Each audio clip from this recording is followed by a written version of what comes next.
Hey, everybody. Welcome to the Blue Ribbon Lounge podcast. Welcome back to the lounge. We're here. You're here. But not at the same time, not at the same place, you time-traveling beauties. Yes, but in the same spirit. The same spirit. The energy is with us all. Yes, we're putting the vibe, and you're picking it up. Picking it up. And drop us some vibes, man. Let us know if there's anything you want us to talk about. Yeah, we got that kicking Facebook page. Yes, facebook.com/BRLP. Blurp. FB? I think it's BRLPFB because it had to be like 6 letters long minimum. So the Blue Ribbon Lounge podcast Facebook. Yes. And we're always dropping little funnies there and stuff like that. Hit us with your dankest memes, if you will. Yeah, and it's also a good way to know when a new episode comes out. An epi-ep. Unless you just want to subscribe to us on YouTube. YouTube's great. Yeah, Podbean. Spotify me. Not Apple. Not Audible. Audible. Not Audible. Yes, Audible. Oh, really? Yeah. Tight. Makes me want to get a subscription back to Audible. Quetsies.com. Oh, hell yeah. Big news there. Yeah, we're still on there. I'm surprised. That's funny. Yeah, there's plenty of ways you can hear this thing and reach out to us if there's something you want us to cover. We got a couple of topics left still on the list that we're making our way through, but it's always fun to add more. Yeah. If you don't have the time to deep dive yourself, put it on the Facebook page. That's really what it is. We'll do it for you. it's if you don't want to read or hear anything, we'll go do all the work for you and spit it out back to you. Yeah, we don't have a problem with that. In delicious 1-hour chunks. Give or take a couple minutes. Yeah, I mean, half hours there's a curve there. Yeah. Been out and about at all? Oh, man. I worked a comic book convention up in Cedar Rapids. Oh, no shit. The guy who invented G.I. Joe was there. Oh. And he was very old. I can imagine. Everybody was all excited to see him. I was like, that's cool. I was never really into G.I. Joes that much for some reason. Yeah, you said, where was it at? Cedar Rapids. Cedar Rapids. Last weekend? Not this past weekend, but the weekend before that. Oh. So 3 weekends ago from the time the pod airs. Yeah. And I saw that because Jay Obar was there, wasn't he? Was he Tugboat? No. The Crow guy. Yes. Okay, yes. That was another one. There was these 3 super tall fucking Norwegian-looking dudes, and 2 of them had full, like, the Crow, like, mobster jumpsuits. What do you call it? Like, not leisure suit, but, like, tracksuits. Tracksuits. Yeah, it was, like, the Crow comic all over them. Oh, okay. And I was like, I think I know who you're, see? And then, like, this guy that looked like he was a little bit older than the other 2, looked like probably their dad or something, but he was wearing, like, a Shania Twain shirt. And this dude was, like, 6'8", and, like, just broad. He was, like, 4 feet across, too. Yeah. And just to see him wearing that Shania Twain shirt. We get down on some Shania Twain. We're some Shania Twainiacs down in the lounge sometimes. Shout out to Chelsea Jones. Comes down here and rock and rolls it. With the karaoke? Karaoke. It's usually YouTube vids. The vids are high quality and having a couple of Blue Ribbon winners. Well, that don't impress me much. What do you think, you're Brad Pitt or something? Right? Yeah, and then the boy had a hockey tournament this weekend. So it's back at it. Yeah, kind of out of town for the past couple of weekends. How about you, Dave? You go anywhere? Do anything? Well, it's that time of year again where the St. Alphonsus, out on the East End, does their fish fry. Oh, okay. Yeah, for Lent or whatever. Tight. Yeah, and guy at work. Well, he doesn't work there anymore. Clark, he retired. Oh, okay. But he still somehow gets the free meals. Okay. Because it's like his way to donate is he buys a bunch of like coupons and then hands them out to people. Okay. That's cool. Yeah, because I mean that probably gets people to come to his church. I'm not gonna go to a service, but I'll go there and eat. Yeah. All you can eat catfish. I'll get the body of Christ a little bit. Yeah, and we always like buy a dessert and like overpay, as our way to like help out a little bit. because I mean, a lot of people at work will give me their coupons. Okay. So then I go and eat for free a couple of Fridays during Lent. Oh, okay. How long is Lent? Is it a whole month? Yeah. Well, it's supposed to be like 40 days, 40 nights. Oh, okay. Like that when that guy couldn't have sex. Oh, like the movie? Yeah. Yeah. I think he did that to himself, though. Oh, yeah. I don't remember that movie very much. Was that Heath Ledger? I think it's a different guy. Yeah. I've only seen it once. What was that popular Heath Ledger movie where he was like in high school? 10 Things I Hate About You? That's probably it. Okay. Yeah. Or no, I think that's the one. Yeah. Yeah. He had great hair. Yeah. He also had one called something about hands. Like dead hands or not idle hands, because that's Eddie Furlong. But he had one where he's like I don't know. It was a good one. I remember. I'll check it out sometime. Speaking of movies, if we got hats on to anybody, if we got here from the Mystic Order podcast. Hats on. Is Wizard. That their thing? Yeah, hats on, wands up. So they're wizards? Yeah. All right. Always pondering orbs. But they're doing Arena for their movie Arena review. Oh yeah, you said they were doing like a book review, but movies. Club, yeah, movie club. Arena, it was like 1981 or something, and it's out in space, and they're on like a spaceship type thing, and this human guy is competing in the arena for the first time in years, and I watched half of it. I'll finish the other half before Wednesday. Oh, okay. Have you seen Meet the Feebles? Meet the Feebles? No. It is a weird one. Okay. It's a Muppet. Well, it's got. I wouldn't say they're Muppets because I think that's trademarked to Jim Henson. Oh, yeah. But they're like puppets, and they do a variety show. Oh. Yeah, and it's super adult. Oh, where do you watch this at? It was on YouTube. Oh, okay. It's actually a Peter Jackson movie. Really? Yeah. I'll check that out. Because it's like this new guy comes into town, and of course he's from the city or the country, so he doesn't know the city ways. And okay. There's like a famous hippo actress that's getting older, and so they're like looking to replace her. But then there's also this rat that does shady movies in the back of the like theater. And yeah, it's really weird. I was watching it, and then I was like, it was getting late, and I'm like, this is too heavy. Like, I gotta go to bed. Have you seen that that Muppet thing? It's supposed to come out like once a year, and it's like we don't have time for this or something like that. Man, I'll have to find it and put it on the Facebook. But it's really trippy. It's like watching it, it's like you're on an acid trip. Okay. And it's so weird. I'll find that, put it on the Facebook. To the episode today, Dave, I did not see coming. Yeah. When you had me put it on the list, North American lake monsters. Yes. I was like, what are you talking about? There's no other monsters other than Loch Ness. I was dead wrong. Yeah. There are a lot of them. Oh my God, you got a whole map there. Yeah, there's at least 35. 35 lake monsters? Yeah, different lake monsters. I only found a couple of them that I researched, so well, hopefully we didn't do all the same 3 each. Probably. 22 of them are considered like Nessie type monsters. Yeah. That's what I was finding a lot of. 2 of them are giant turtles. Oh, that would have been good. 3 of them are webbed 2 of them are webbed humanoids. Okay. 1 goat man. Okay. 1 monster fish. 1 winged alligator snake. Whoa. That one sounds terrifying. Yeah. 1 horse-headed alligator. A horse-headed alligator? Yeah. You have bad lighting down here. Oh, yeah, it's terrible.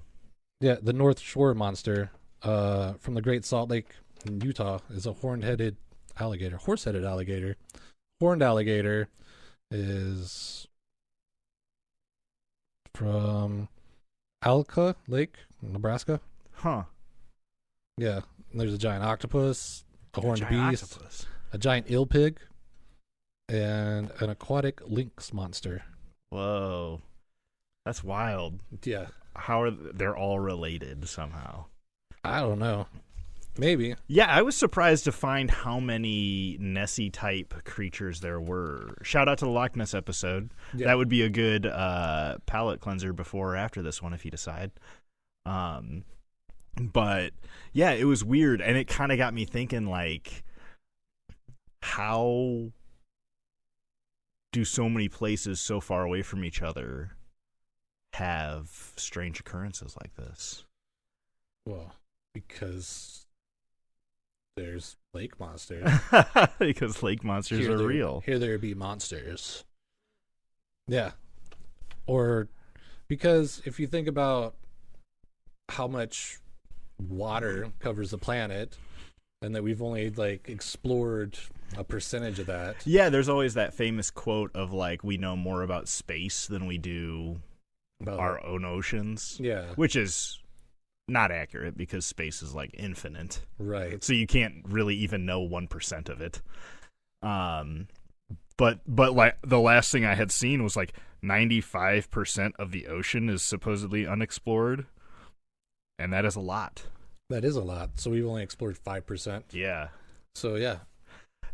Well, because there was saw this lady talk about back in the day, like a giant squid like was considered a cryptid. Yeah, a kraken. A kraken Was considered a cryptid for a long time. And then not until like 2006 they got a giant squid. These Japanese researchers got a giant squid on film, and it was like, I mean, a kraken supposedly could have like taken down a whole pirate ship or whatever. Yeah. So I don't think it was quite that big, but you have the embellishment of stories and stuff like that. And if you were in the middle of the ocean and you saw something like that, you'd be like, "What the hell?" Yeah, that's a fucking big squid. Yeah. Yeah, and Or like your grandpa went out and caught a fish and it was this big, and is that old saying, the fish keeps getting bigger. yeah, you just let me tell the story. Yeah. Yeah. So how many did you look up? 3? I think I got like 5 maybe. No, all right. Why don't you start off then? I'm gonna start off with the one that I kind of have like the least on, which is the Bessie, the Lake Erie monster. Oh, okay. So Lake Erie covers over 9,000 miles. And another consistent thing I have found is that like Native Americans living in a lot of these areas we're going to talk about have also believed that there were creatures and monsters in the areas, and that just adds on to another thought, because there was no boats back then, so you couldn't have the double wake. Right, they were just waves. canoes and stuff. Yeah. You weren't like motors. You didn't have motors on your boat. Yeah, and so you wouldn't have like the visual effects of two waves colliding and creating that rolling effect of like the black humps that you would like see. Undulate. Yeah. And so Native Americans living along the coast of Lake Erie had claimed that there was a lake monster covered in scales, slithered like a snake on the surface of the water, and able to move up the rivers while it searched for food. They stated that it could also creep onto land using its large flippers, and claimed to be approximately 30 feet long and had a terrible odor. Ooh. And I think I mixed just a lot of sightings into that, not just Native American ones. But in 1793, an entire crew of a steamboat ship saw Bessie. The ship, named Felicity, was docked at Middle Bess Island. And, I mean, I knew a little bit about the Great Lakes. And I guess Lake Erie is kind of sectioned into 3 parts. The westernmost part is the shallowest, and the easternmost part is the deepest. Okay. And it was interesting to see that, like, and I knew, like, in my head I had been taught that some of the Great Lakes were used for, like, shipping and things like that. Yeah. But half of Lake Erie is actually in Canada, and they use Lake Erie and its tributaries to get from New York to Toledo. All right. How to ship a lot of goods that way. Yeah. So there'd been a lot of traffic in that area, you know, as opposed to Loch Ness, which I think actually it did have a lot of traffic in, didn't it? It was connected to, like, a lot, like a whole chain of, like, these locks. Yeah. And then there were quite a few newspaper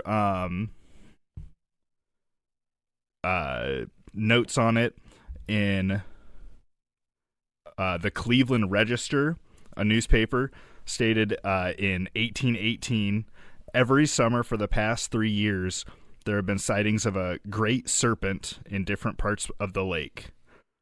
And then it kind of started to die down, the reports in those in those times. But by 1970s, Lake Erie had really. By the 1970s, Lake Erie had so many chemicals being dumped into it from, like, factories along the contributing rivers. A ton of fish had died, and even at one point, the water itself would catch fire. There were so many chemicals in it. Yeah, there's so much trash floating around in there. And then the lake was eventually declared biologically dead from all its pollution. Jeez.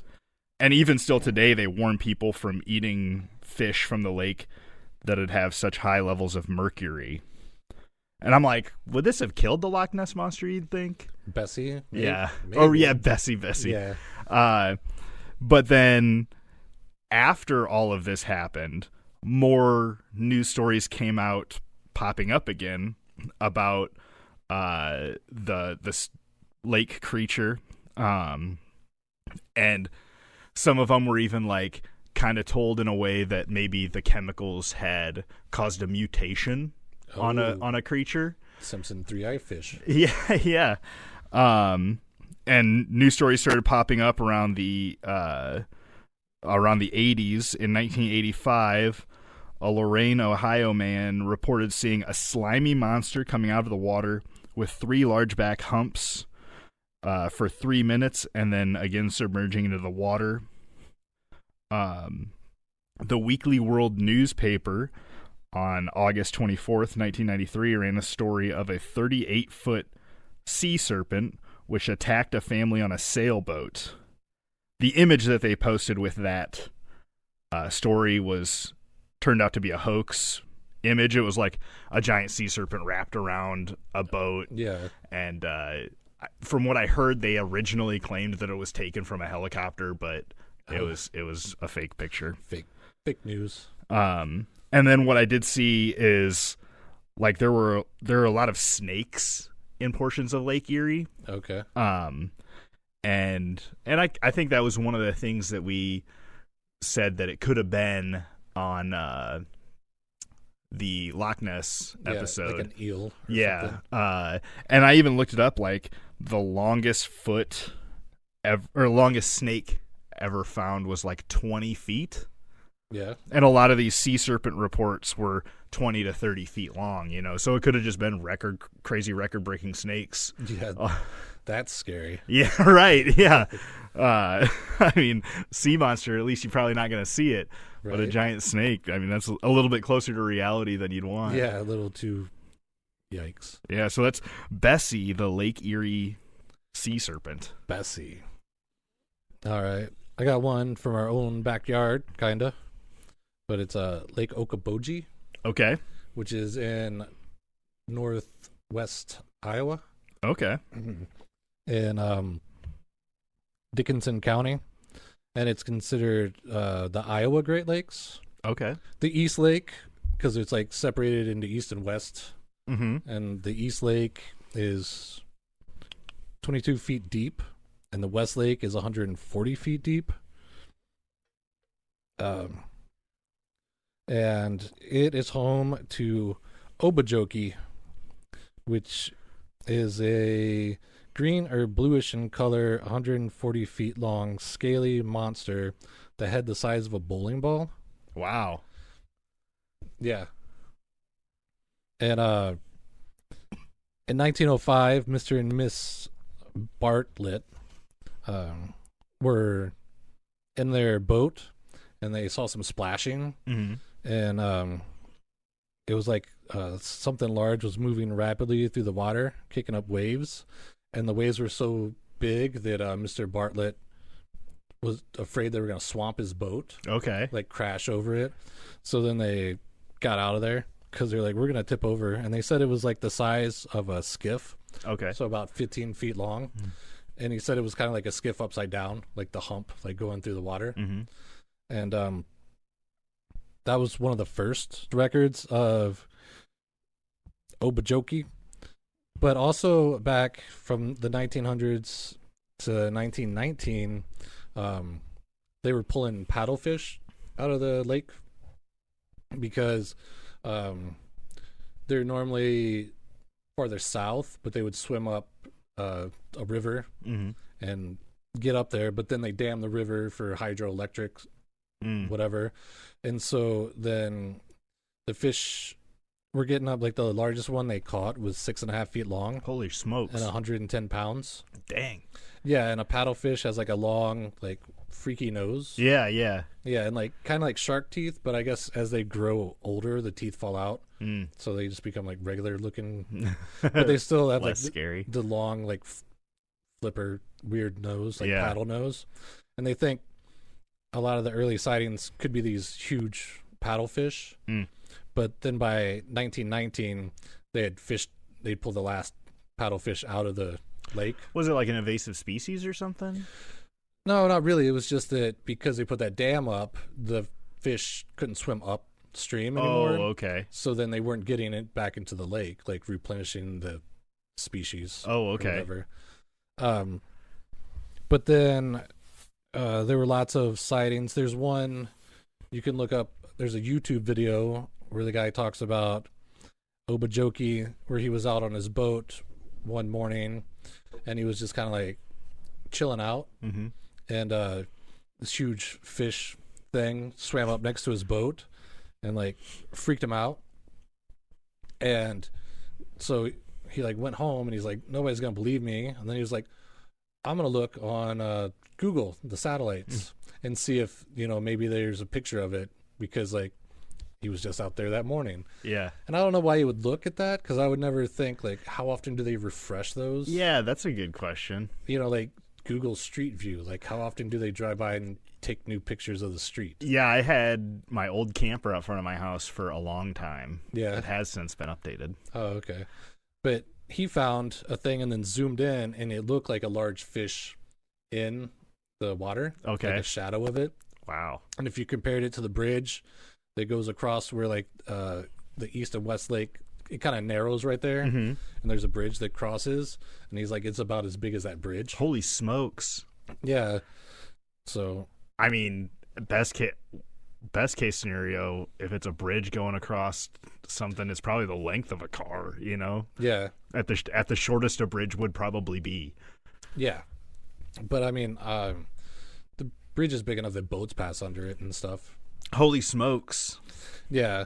So, and then there was a woman and her 2 children in 2001 who were staying like at a hotel, and they were out on a dock, and it was one of the floaty ones, where there's just pillars in the ground, but the dock like floats up and down. Yeah. And they weren't really she wasn't really paying too much attention, but her daughter was like, Mom, what's that? And she looks over and she sees this thing come out of the water, and then it's just a hump. She just saw a hump in the water, and it was like swimming, and then she saw like it went under. Ugh. And then she just saw a head pop up, and she said it kind of looked like a horse head. Oh. And this is where she was like about the size, like as big as a bowling ball, but not circular, more like a horse head. And it was going really fast in the water because it was causing wake.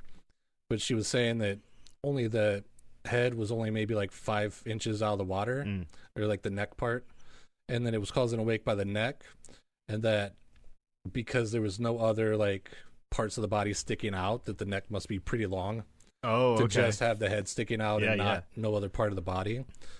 And then it went under, and then they were kind of looking around. They're like, that was crazy. And then I guess it came back up and then charged the dock. Mm-hmm. And she said it opened its mouth like it was taking a huge breath and then dove under. And then like a couple seconds later, they heard there was a big thump and shook the whole dock. Oh, damn. Yeah, and they were like, ha ha ha, no, let's get out of here. Yeah. Yeah. Damn. Because they were still kind of like, ha ha, we're kind of goofy, but we're still kind of freaked out. Like,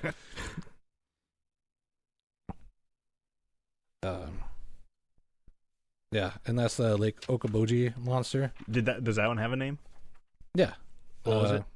Obajoki. Obajoki. Oba- Obajoki in Okoboji. Yep. Oh my god. I know. See, why was it called Bessie?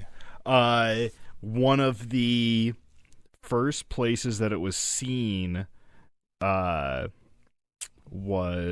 the name of a thing. I can find that out. Do you have another one you want to share? Yeah, I can share. Well, I can start this one because because I was asking like Obajoki from No, I said it. Okoboji. Yeah. Obajoki from Okoboji. And then you had Bessie, and then there's Lake Champlain, Yes. and it borders New York and Vermont with Canada to the north of it. Mm-hmm. And their monster is called Champ for Champlain. Yes. And then so Lake Champlain is 480 square miles.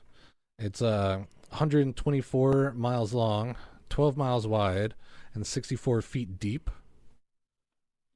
And it was discovered by Samuel de Champlain.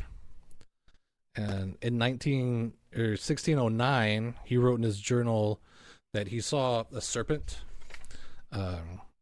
with large coils and scales that reflected the sunlight. And that was supposedly the first sighting of it.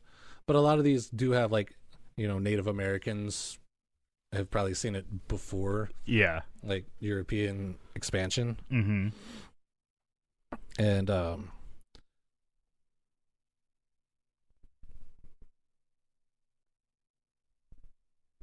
you find it? No. I I did. It's named after Davis Bessie,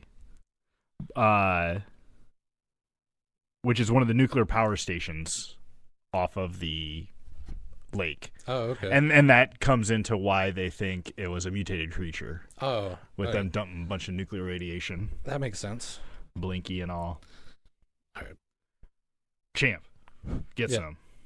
You said you had some of this too, right? Yes. Okay, because I just did like some highlights of it Mhm. because I didn't know how much you had. Yeah. So Lake Champlain, you said where it borders Vermont, New York, and Quebec. Quebec. 500 square miles, depths of over 400 feet. Was Loch Ness like 800 feet? I think the average was 700 Okay. because the average of this one is 64, but that doesn't mean all the way across. Right, Like yeah, there's up. But Loch Highs Ness, and lows. Loch Ness was like pretty steep. Yeah, it was like a trough. Yeah.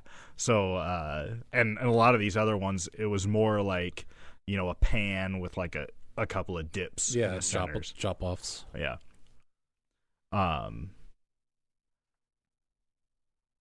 The one of the most frequent places to see it is Bulwaga Bay at the southern point of the lake.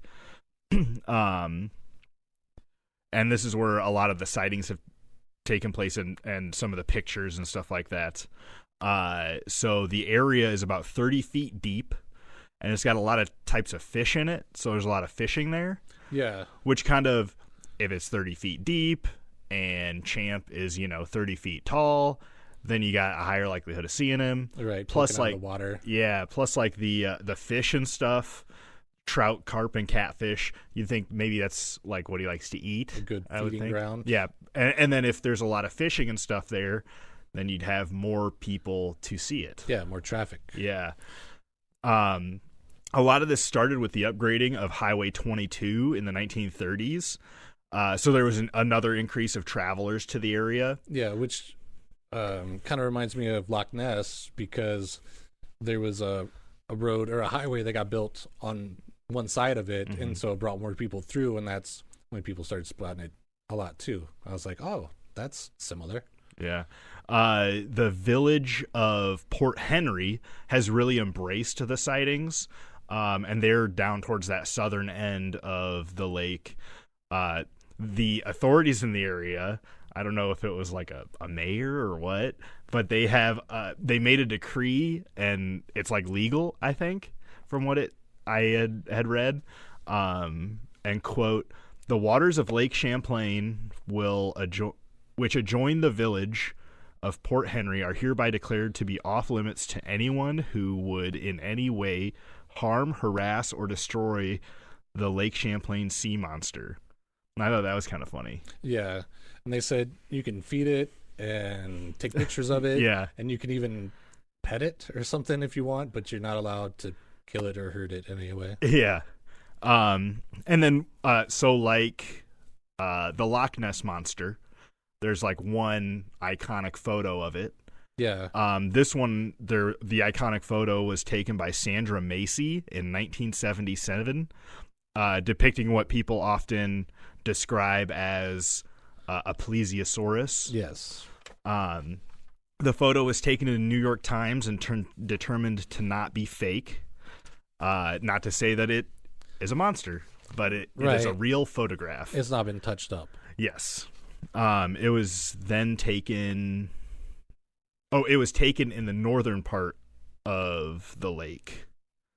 Missisquoi Bay. Yeah, she was swimming with her kids, and it popped up behind them. And then what I was hearing about that is the water in that portion of the bay is actually only about 14 feet deep. Yeah, that's what like some of the skeptics were saying. Yeah. They're like, if it's a source guy. Yeah.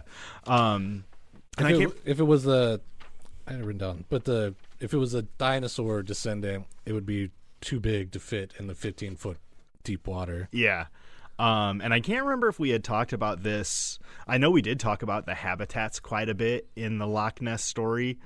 But to reproduce, a population should be about 40 to 50 such creatures. Yeah, for like a breeding population. And then there's like it has to be more than that if you don't want to have genes fall off. Yes. Because if they're all green, but they could be a variant of that, like some brown ones and some white ones. But if you've got a smaller breeding population, those genes would fall off, and then you just end up with all green ones. Yeah. And then another thing that I didn't consider during the Loch Ness one was, so the hypothesis of it being a dinosaur that we had thought to have gone extinct 65 million years ago. The lake itself was only made a short 10,000 years ago during the disappearance of Ice Age glaciers. Yeah. And then I believe plesiosaurus would have been saltwater, and the lake is freshwater. Yeah. But I'm sure that's not something that couldn't be changed in 10,000 years. Yeah, because of evolution. Was actually a time when the lake was connected to the ocean, they said. Oh, okay. And then, so maybe something could have swam in, and then as the desalinization process happened, they adapted to being freshwater. But yeah, the concept of a geological formation being younger than a dinosaur, yeah, never plesiosaurus. never really occurred to me until somebody had said it. Yeah, you wouldn't think about that kind of stuff either. Yeah, I guess that's why they're scientists. They think about things. Yeah, smart guys. I also have and I thought this one was pretty good. The Ogopogo Ogopogo? in Lake Okanagan in British Columbia. Oh, okay. Oh, you didn't just stick to the Americas? That's why I said North America. North America. Yeah, no, that's cool. I snuck that one in before the buzzer. So in British Columbia, this lake is 135 square miles, 800 feet deep. So it's kind of a small, deep one. It's said that this creature has a 14-foot-long neck, 12-foot-long body, 6-foot-long flippers, but have also had reports of it being able to walk on land. All right. The first reports go back to native people who had drawn like rock carving, not carvings, but like drawn pictures onto the rock. And when they were there before colonization, Yeah. they called it Nahatik, or the spirit of the lake.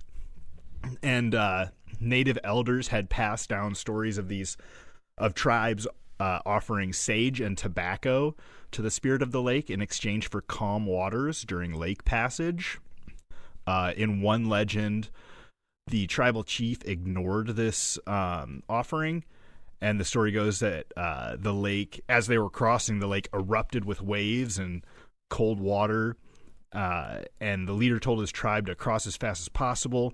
So they let go of all their horses and their goods and just got across because of the dangerous conditions.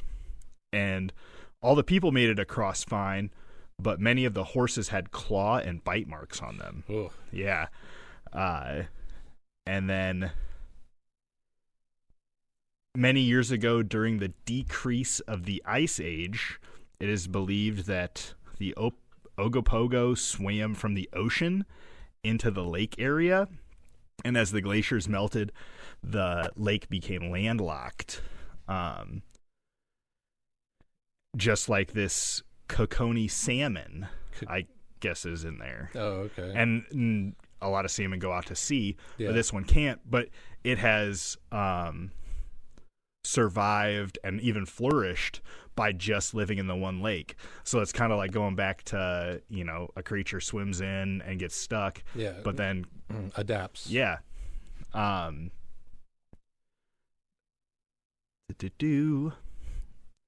This gentleman. Oh, this one guy was on there that I was watching was crazy. He was talking. He had all these pictures, and he was like, this picture looks like it could be a log, but actually, I think it's a sea monster. And some of these were pretty far fetched, but it did have me thinking of like stick bugs and leaf bugs. Oh yeah. You know how good their camouflage is, Right. But yeah, if something could evolve to, live on salt water, then it could just as easily evolve to Some camouflage. look like a floating log. Yeah, some slimy driftwood or something. Yeah.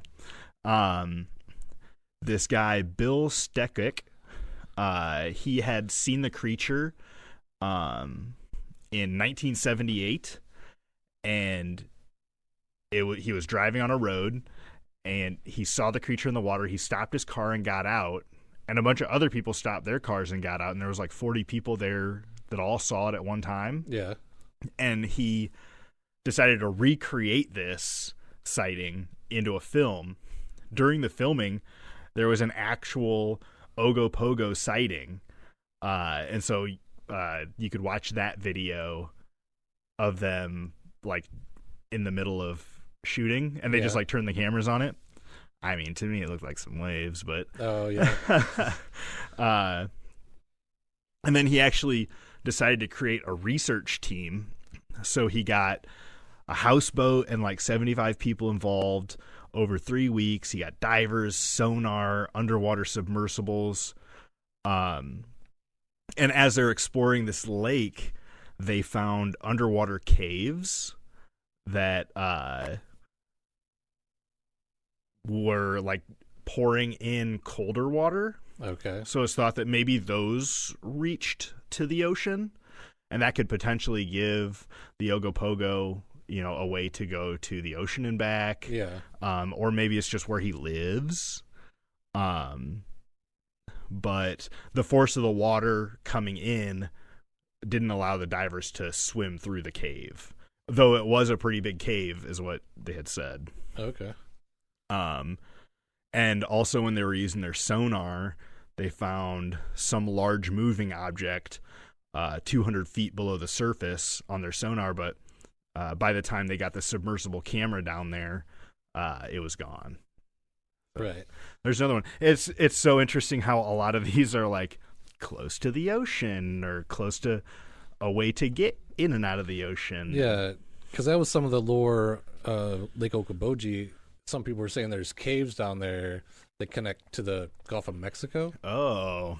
Which, that's a long way. Yeah, that seems like to go. very long way. Yeah.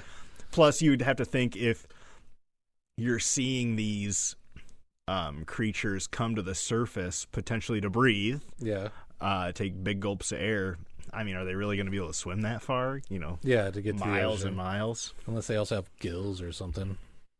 And then there is also the amount of creatures that there are. I mean, you see one every couple of years or whatever. Maybe that could mean that there's like 8. Yeah. But definitely not like 40 to 50 to have a thriving ecosystem. Well, I was also thinking as I was doing this, like, because like Loch Ness was connected to the ocean, some of these other places are kind of technically connected to the ocean. So maybe they like go out in the ocean and breed and then come back and they just have their own, like, their recluse. That was kind of a thought from the Loch Ness one, right? Yeah. I have or maybe they come here to lay their eggs and then they go back out to the ocean. Oh, maybe. And maybe they only do it so many cycles, so that's why you don't see them that often. Yeah. I mean, I was reading like the average lifespan of a whale is like 50 to 90 years. Yeah. And the average lifespan of an elephant is like 40 to 70. So I mean, if you're hitting 50 years, that's only like 3 generations or, maybe 5-6 generations that you'd have to account for. Yeah. Interesting. Yeah. And there's some sharks by Norway that live over 100 years old. Oh, really? Yeah. Wow. That's crazy. Or sea tortoises? They live really for long. hella long. Yeah. Unless they're getting... Oh, no, it was the goats that were getting mowed down by machine guns in the Galapagos because they were invasive. There used to be, well, there still is, a river in North Carolina called the Catawba. Catawba. Yeah. Say it with some confidence. Catawha, Catawba, or BA, sorry. But it's named after the Indian or the Native Americans that lived there. Oh, be careful, Dave. And they had folklore about this river where there were monstrously large snakes and giant, like, eel or leech. Not even the same word. Giant leech-like creatures that lived in the river. Okay. Kind of like you were saying, give offerings and then cross the river super fast. But in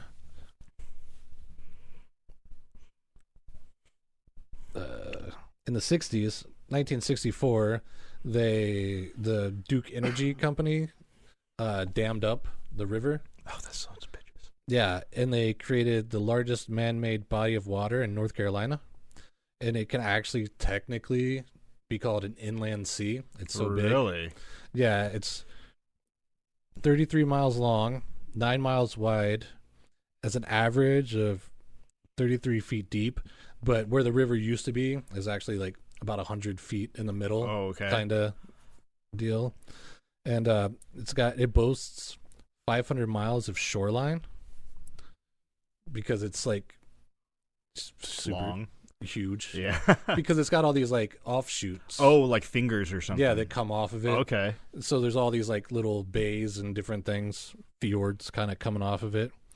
And they've seen a lake their lake monster is called Normie. Normie. Because this lake's Lake Norman. Just a normal sea monster. Yeah, just a normie guy. And they say it's long, serpentine, with scaly fins or flippers. Some people describe it as kind of like an alligator, but with fins that have claws on the side. Mm. It was first sighted when divers, like a year after they built the dam and all this water backed up, they went and inspected the dam to see if it's holding and maybe do a couple little minor repairs on it. Mm-hmm. And divers would come up and say that there was like Volkswagen-sized catfish that hung out around the dam.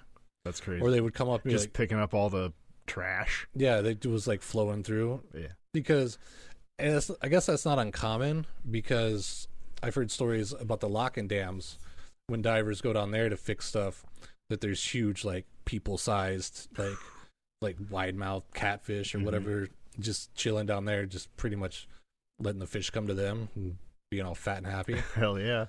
And they think that's part of the reason why people started talking about large, monster,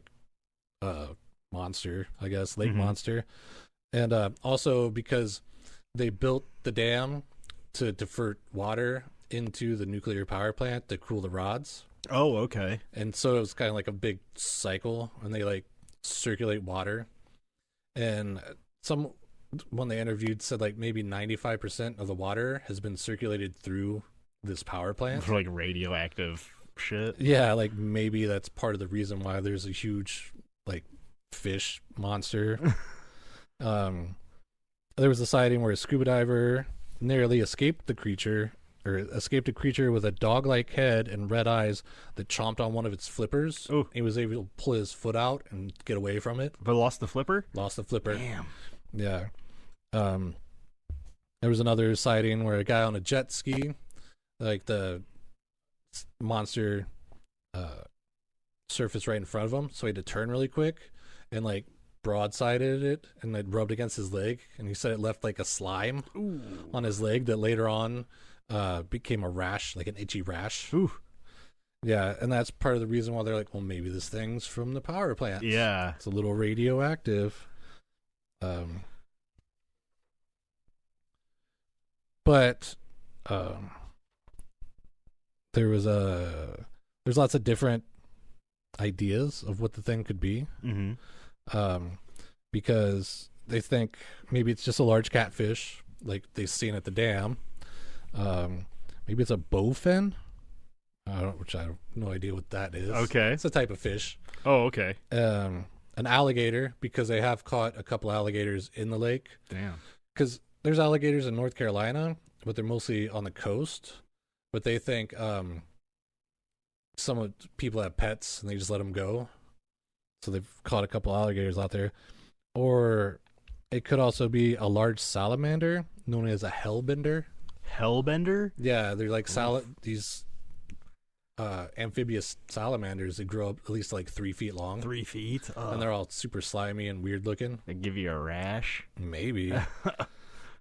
Or, yeah, the mutant fish from the Duke power plant. I like that one. That one seems the most practical to me. Yeah, and there's a guy, Gus Gustafson, which I'm guessing that's his nickname. Unless your parents are like, we're going to call you Gus because you're a Gustafson. But he knew that back in the day, they were university biologists, that he said the story is they were trying to make a big fat fish that was also tasty. Okay. And so they were like splicing genes with like a Wyoming buffalo carp and Arkansas blue catfish. And they were trying to like genetically alter them. And his story that he heard as a kid was one of them got away, and then has been like just growing endlessly ever since. Oh my God. Just swimming around the lake, eating and growing. Both practical and scientific. Yes. But I also had this theory because when they flooded, there was a mill town that they had to move everybody out of. And then they destroyed the mill and any building that they thought was too tall that might interfere with boats. Okay. And there was parts of an old highway, a Revolutionary War battlefield. Some cemeteries had to be relocated, and a couple summer camps from the 1930s. Oh, that's kind of interesting. And so maybe by them flooding all this stuff, maybe they didn't actually move all the bodies. Oh. Maybe it's haunted. Haunted. Maybe it's ghost fish. Just when you thought it was just cryptids, it's also haunted. Yes, could be ghost. Yeah, ghost fish or ghosts of the people that maybe they didn't move or got they didn't. unsettled by them moving their graves around. They didn't move that one ancient Indian burial ground. Yeah, probably not, because that's usually how. Listen to our haunted cemetery. Yeah. A lot of cemeteries started because the Native Americans were already using them as burial grounds, and we just kind of came and whitewashed it. Yeah. So Fucking white people. who knows? Maybe it is like some kind of Indian curse or a ghost fish. The last one I got here is Pepe. Oh no, shit! The Mississippi one. Yeah, the Mississippi Queen. Yeah. Oh, no shit. Lake Pepin at near Lake City, Minnesota. Yes. Birthplace of water skiing. Hell yeah. Did you know that? Yes. All right. Do you know who it was? No, I don't know who it was. Ralph Samuel. Oh, okay. Samuelson. Sorry. Oh, God. Ralph, in 1922, he was the first guy to water ski, and he was the first guy to jump. Could you imagine being the guy that's like, I'm going to put these sticks on my feet, and I'm going to walk on that water? Yeah, well, his idea was like, well, you can ski on snow. And water is just warm snow. Yeah, but I guess he started with like kind of like a sled at first. Oh, okay. And then he slowly worked into breaking it into two planks that he could stand on. Okay. And he was the first person to ever do a water jump, like jump off a floating ramp onto water. Damn, that's tight. Which, if he was the first one to do, because they specified from a floating ramp onto water.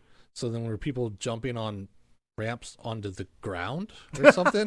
Or like just shooting themselves off into like hay bales or something? Well, maybe it was like like when you ride your bike off of a ramp into a lake. Okay.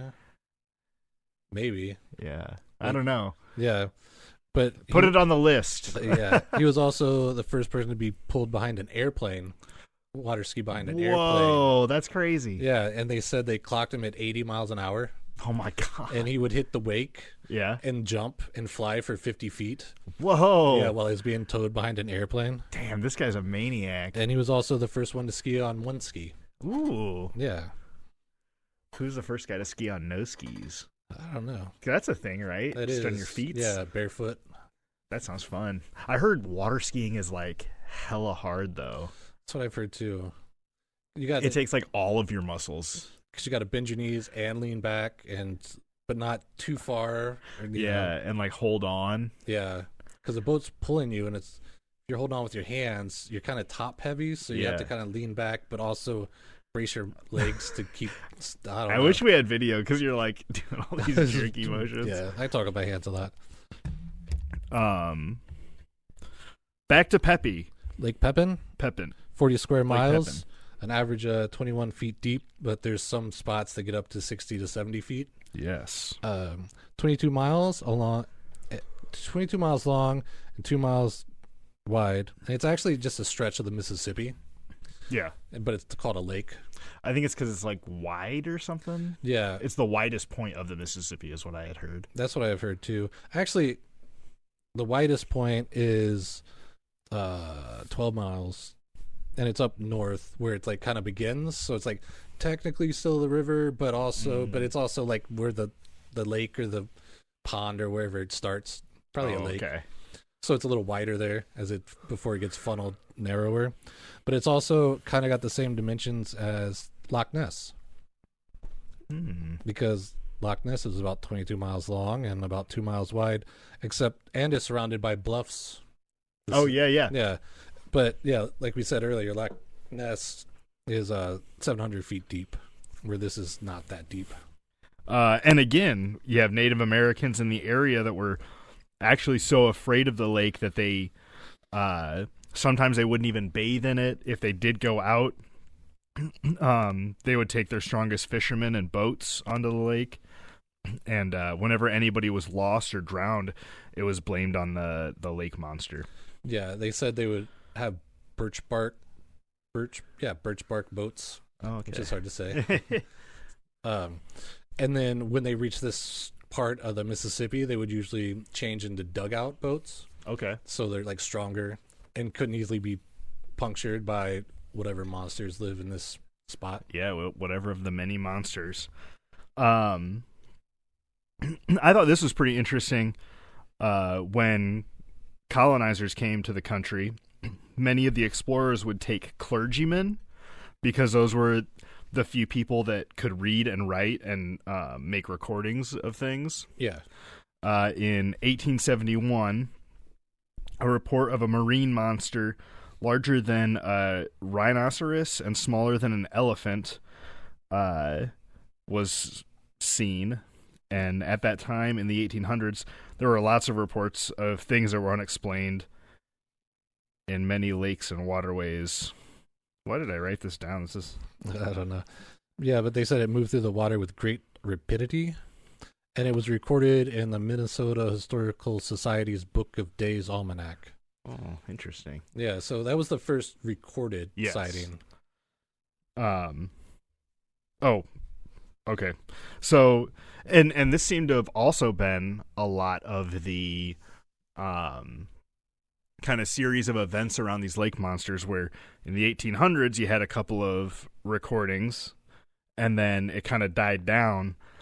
And then in the 1970s, the reports started to rise again. Oh, and so I guess there was a lot in the area. Is Michigan land of 1,000 lakes? I don't think so. No. Oh. Whoops. It's not Michigan, it's the other one. Minnesota? This was in Minnesota then? Where did I say it was? Minnesota. It is in Lake City, Minnesota. Yeah. Land of 1,000 lakes. I'm pretty sure. Yeah. So, and that's why I wrote that down. So in like the 1800s, there were a lot of unexplained reports through all the many lakes in Minnesota. Okay.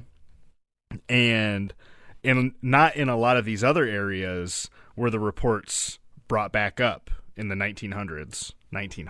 Yeah. But in the 70s, reports started popping up again in this specific area. Nearly 1,900 reports since 1871. Captain Larry Nielsen put out a $50,000 reward for any information. They called this monster Peppy. Yes, Peppy. Peppy from Pepin Lake. Yep, Lake Pepin. And there's a town, Pepin, and I believe they have a statue. Of Pepe? Of Peppy. Peppy. Yeah. Oh, and in Lake Champlain, they also have a plaque. Oh, yeah, I had that written down, too. In, people that were sighting. Yeah, in Balwaga Bay. And they also have a sculpture as well. Yeah. Yeah. A couple of them, I think. Which all the sculptures are they usually look to me like sea monsters with the humps. Yeah.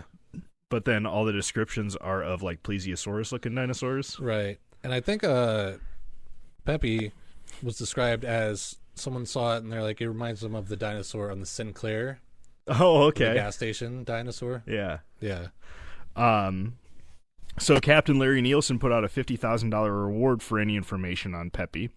A lot of news stations and newspapers picked it up, and he actually got a lot of interest, even from like out of the country, like China, Japan, Australia, Sweden. They all ran stories, and he was on news stations and stuff. Yeah.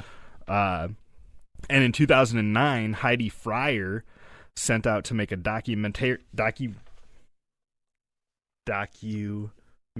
Yes. About her search for Peppy, the lake monster. Yes.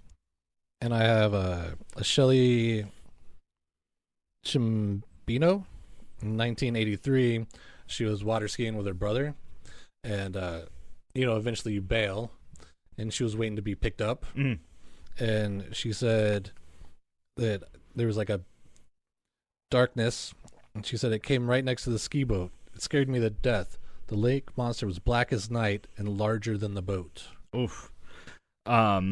Which that would be creepy. You're just bobbing in the middle of the river, Yeah. and waiting for your brother to make a U-turn to come get you, and just something huge swims by you. I feel like that was somebody's stand-up, like a Patton Oswalt or Kevin James or something. I think it was Kevin James had that in a stand-up Really? where you're like. He like had his hands kind of up by his neck, just like floating there. Yeah. And then like it doesn't matter what touches your foot; it could be a piece of seaweed, but it's like the biggest monster ever. Yeah. Well, I mean, especially in a body of water where you can't touch the bottom. Can't touch the bottom. Can't see the bottom if it's like dark. Yeah. So in this documentary, Heidi Fryer hired Corey Barrault as a scuba diver. And he was talking about how he never wanted to scuba dive in the Mississippi River because it's so dark and so murky. Yeah, eerie. Yeah, it's green. Yeah, get under there. But after about 5 minutes of being on the water, they saw something large on the sonar, and so Corey like had to talk himself into going, and he finally just went into the water. About 15 minutes into the water, he said he started getting really comfortable, started kind of getting in the groove of scuba diving, I guess. Yeah. And he explained it as the water went very quiet. Okay. And he felt like something underwater was watching him. Eventually, something kind of swam by him. It was dark and smooth. And when it swam away, it created a whirlpool. When he swam back up to the surface and broke the water, and this was on video, so you could watch it. But he was like screaming, like, "It's down here! It's down here! It's huge! Get me out of here!" And like he was panicking. Oh, jeez. And then they had a little interview of him on this thing I was watching, and he was like, "Yeah, I don't even remember what I said. I was just trying to get out of that water." So yeah, that was pretty interesting. And he ended up leaving the project right after that. Yeah. Well, yeah, I wouldn't want to go back down in there. Yeah, no kidding. Yeah, there was a Steve Raymond in 2011 who was fishing with his buddies, and he said that he thought he saw a tree, but it wasn't a tree because it was undulating. He said we got closer, maybe 50 to 75 yards from it, and I saw at least 20 feet of it sticking out of the water. It was green with a cast of yellow. That was the most recent sighting that I could find. Okay. Yeah. Crazy. It's crazy. Do you have any more on Peppy? No, but also oh no, not on Peppy. But so some of the things I was also wrote down here, that the DNR do like very frequent nettings to monitor aquatic life around these types of areas. Yeah. So like, and you're talking about like monitoring for both invasive species and populations of fish. Okay. So I thought that was pretty interesting to consider that, unless they're being hushed, right. That and I guess I don't know exactly how they do it, but there is a lot of government oversight into these types of ecosystems. I thought that was an interesting thought that kind of swirls around this. Yeah, they do monitor the lakes and stuff. Yeah, and I had looked up a sturgeon. Yeah. Which is I think sturgeon might have been in that Pepin Lake. Yeah. But they can get up to like 7 foot long and 200 pounds. Yeah, that's what they were saying, that some people might have been seeing sturgeon. Yeah, and like that big of a fish. And I had even like looked up other stories about or other like video shorts of like biggest fish catches and stuff like that. Yeah. And like these fish are like longer than 4 people. Like if that got close to you, even if it was like a goldfish, Yeah. you'd be gone in a minute. Right. Yeah. Like even the koi at like John Deere Pavilion or whatever, they're like the size of a football. Yeah, they're super creepy. Yeah. I remember Bill Wondrum, a local news guy, Okay. rest his soul. In one of his articles, he was writing about, I think it was in Princeton, Okay. where they were having the sightings of, well, not a lake monster, but a monster on the Mississippi. Okay.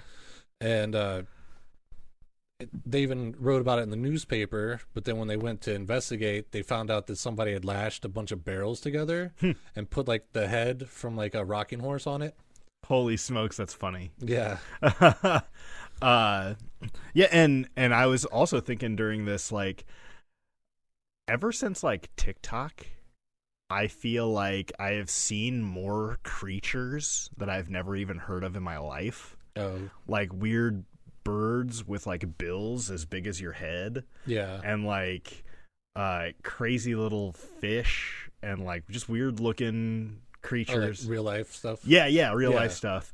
And I thought that was interesting because I don't know if it's one because everybody's got a camera in their pocket or like now it's so easy to share information. I think it's probably the sharing thing because now you can see all the animals. Yeah. Like before, maybe if you had an encyclopedia, Mm-hmm. and that's only if they printed it in the encyclopedia that you would know about it. Yeah. Yeah. Interesting. So I got one last one. Let's do her. In the summer of 1969, 69, dude. Tarrant County, Texas, which is right near Fort Worth, Okay. at Lake Worth, was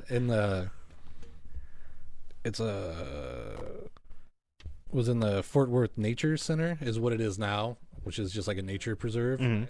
The Lake Worth Lake there Monster? was, they called it either The Goat Man of Greer Island. but Lake it's called Greer Island, but there was like a path you could drive your car on. It was Okay. like just really muddy, so probably like if it rains a bunch, it's then not accessible kind of Okay. thing. And it's out in the middle of nowhere, and it was kind of like the lookout spot. Oh, okay. Or the Lover's Lane. type. Lover's Lane kind of thing. And there were 3 couples on July 9th parked in the clearing, and they said around midnight a beast leapt onto one of the cars from the trees Get you. and tried to steal one of the women, but they sped off before it, Tried to steal a whole person? yes. Damn. They sped off, and they went to the cops, and the cops were like, well, because That's out of our jurisdiction. Sorry, bud. well, later when they were talking to the local newspaper, the dispatcher, the Fort Worth Star Telegram, the local newspaper, Okay. the dispatcher told them that they'd have actually been getting reports of this for like 2 months. Whoa. Like one was like they were some kids on like the beach area, and this Mhm. thing swam out of the water Whoa. and chased them off. And they were like, haha, this is whatever, and just laughing it off.